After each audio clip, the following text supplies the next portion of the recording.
ரோமர் 8:4 நீங்க படிச்சீங்க அப்படின்னா, மாம்சத்தின்படி நடவாமல் ஆவியின்படி நடக்கிற நம்மிடத்தில், மாம்சத்தின்படி நாம் நடக்காமல் ஆவியின்படி நாம் நடக்க வேண்டும். நம்முடைய வாழ்க்கையில நாம் எப்படி இருக்கணும் அப்படின்னா, ஆவியில் நிறைந்தவர்களாக நாம் வாழ வேண்டும். ஆவியில் நிறைந்தவர்களாக நாம் வாழ வேண்டும் அப்படின்னா என்ன அர்த்தம் அப்படின்னா, நம்ம வாழ்க்கையில நாம் செய்கிற காரியங்கள் எல்லாவற்றிலும் ஆவிக்குரிய சிந்தனை உடையவர்களாக நாம் இருக்க வேண்டும். இந்த உலகத்திற்கு ஒத்த வேஷம் தெரியாமல் நம்முடைய வாழ்க்கை இருக்க வேண்டும். நாம் இந்த உலகத்திற்கு ஒத்த வேஷம் தெரியாமல் இருக்க வேண்டும் என்றால், நமக்கு பரிசுத்த ஆவியானவர், இந்த உலகத்தை மேற்கொள்ள நமக்கு பரிசுத்த ஆவியானவர் தேவை. ஹல்லேலூயா. நாம் இந்த உலகத்திற்கு ஒத்த வேஷம் தரிப்பது என்றால் என்ன தெரியுமா? ஒரு 20 பேர் நம்மோட இருப்பாங்க அப்படின்னா, அந்த 20 பேரும் தவறான வழியில் நடக்கிறார்கள் என்றால், 20ல் ஒரே ஒரு ஆள் நம்ம அந்த தவறான பாதைக்கு போகாமல் இருப்பதுதான் உலகத்திற்கு ஒத்த வேஷம் தெரியாமல் வாழ்ற வாழ்க்கை. ஹல்லேலூயா. அப்போ இந்த 20 பேர்ல ஒரே ஒரு ஆளா நம்ம தனியா நிற்கிறோம் பாருங்களேன், அதுதான் நாம கர்த்தருக்கு செலுத்துகிற புத்தியுள்ள ஆராதனை. பாடல் பாடி ஆராதிப்பது ஒன்று என்றால், இந்த உலகத்தில் போய் நம்ம கர்த்தரை உயர்த்துவது, நம்முடைய வாழ்க்கையின் மூலமாக கர்த்தரை உயர்த்துவது, அது ஒரு புத்தியுள்ள ஆராதனை. ஹல்லேலூயா. அப்ப நீங்களும் நானும் உலகத்திற்கு ஒத்த வேஷம் தெரியாமல் எப்படி இருக்கணுமா? ஆண்டவருக்கு ஒத்த வேஷம் தரிக்கணுமா? இது என்ன குறிக்குது அப்படின்னா, ஆண்டவர் ஆரம்பத்தில் உங்களையும் என்னையும், அதாவது ஆதாமையும் ஏவாளையும் உண்டாக்கும் பொழுது, ஆண்டவர் ஆதாமை எப்படி உருவாக்குகிறார் என்றால், அவருடைய சாயலாக உருவாக்குகிறார். அப்போ பழைய ஏற்பாட்டில் நம்ம பார்க்கிறோம், அவருடைய சாயலாக இருந்த மனிதர், ஒரு மனிதர் யாரு? ஆதாம். ஹல்லேலூயா. ஆண்டவர் இந்த புதிய ஏற்பாட்டில் நம்ம பார்க்கும் பொழுது, அப்ப அந்த சாயலை ஆண்டவர் இந்த காலகட்டத்திற்கு ஏற்ப நம்மிடத்திலிருந்து எதிர்பார்க்கிறார். ஆமென் சொல்லுங்களேன். நம்ம என்னதான் உலகத்தில் இருந்தாலும், என்னதான் உலகத்திற்குள்ள நம்ம போனாலும், என்னதான் நம்ம வெளியில காரியங்கள் செய்தாலும், நம்முடைய வாழ்க்கை வேர் பிரிக்கப்பட்ட வாழ்க்கையாக, பரிசுத்த ஆவியில் நிறைந்த வாழ்க்கையாக நம்முடைய வாழ்க்கை இருக்க வேண்டும். அப்படி நம்ம இருக்கும் பொழுதுதான், இந்த உலகத்திற்கு ஒத்த வேஷம் தெரியாதவர்களாக நாம் நடக்கும் பொழுதுதான், நாம கையை வச்சு ஜெபிக்கும் பொழுது கர்த்தர் அற்புதம் செய்வார். ஹல்லேலூயா. அந்த பரிசுத்த ஆவி நமக்குள்ள வரும் பொழுது நாம் மற்றவர்களை பற்றி பிடிக்கிறவர்களாக மாறுகிறோம். அப்படி நாம் மாறும் பொழுது நம்மை பார்த்து அநேகர் தொடப்படுவார்கள், ரட்சிக்கப்படுவார்கள். ஹல்லேலூயா. நான் ஒரு காரியத்தை நான் எடுத்து வைத்து வந்தேன். அந்த காரியத்தை பாஸ்டர் ஜெபத்திலேயே சொல்லிவிட்டாரு. ஆண்டவர் இந்த உலகம் பார்க்கிற பார்வையாக ஆண்டவர் பார்க்கல. ஆண்டவருடைய பார்வை சற்று வித்தியாசமானது. இந்த உலகத்தில் இருக்கிற எல்லாரும் நினைச்சாங்க லாசரு மரித்து விட்டார். எல்லாரும் சொன்னாங்க லாசரு மரித்து விட்டார். ஏன் அவங்க கூட இருந்தவங்க பிறந்தவங்களே சொன்னாங்க, ஆண்டவரே அவர் மரித்து போனார்.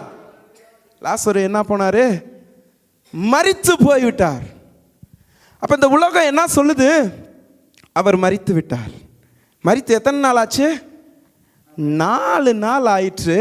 இனி நீங்க போய் அந்த கல்லை நீங்க எடுத்தா என்ன வரும்? ஸ்மெல்லு வரும். ஆண்டவரே, இப்போ போய் நீங்கள் உலகம் பார்க்கிற பார்வை, உலகம் பார்க்க பார்வை என்ன தெரியுமா? அவன் மரித்து விட்டான், அடுத்து என்ன வரும்? ஸ்மெல்லு வரும், அவ்வளோதான், தி எண்டு. ஆனால் கர்த்தர் அந்த முடிவில் ஒரு புதிய ஆரம்பத்தை வைத்திருக்கிறார். அந்த முடிவில் ஒரு புதிய ஆரம்பத்தை வைத்து அந்த ஊர் மக்கள் யாவரும் தொடப்படும்படியாக கர்த்தர், லாசருவே நீ வெளியே வா என்று சொன்னார். ஆண்டவருடைய பார்வை எப்படி இருக்குது தெரியுமா? மரணித்த ஒருவரை, இறந்து போன ஒருவரை உயிர்த்தெழச் செய்ய வைக்கிற தேவன். ஹல்லேலூயா. அப்போ இந்த உலகத்திற்கு ஒத்த வேஷம் தரிக்கிறவர்களாக நாம் இருப்போமானால், ஆண்டவருடைய பார்வை நம் மீது இருப்பது சந்தேகமான காரியம். ஹல்லேலூயா.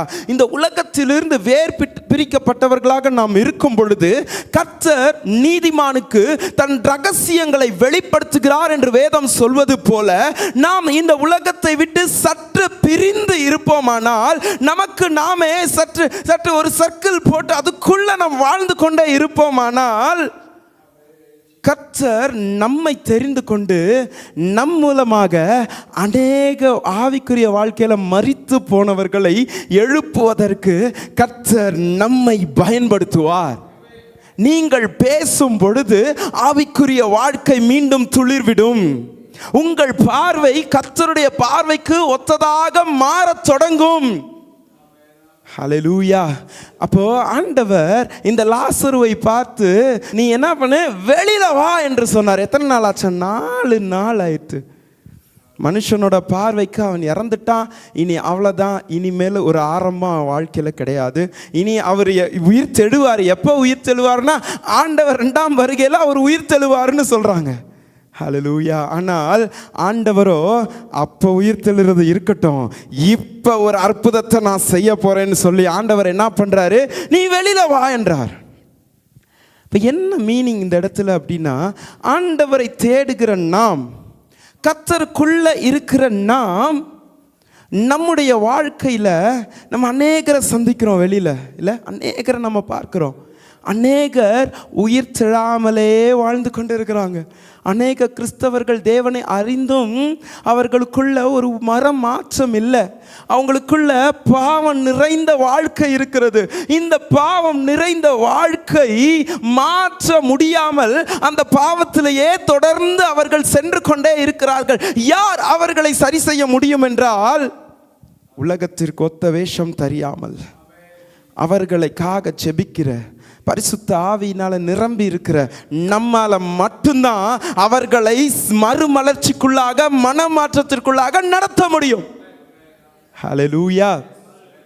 உங்கள் வாழ்க்கை அப்படி மாறணும். ஆமென் சொல்லுங்களேன்.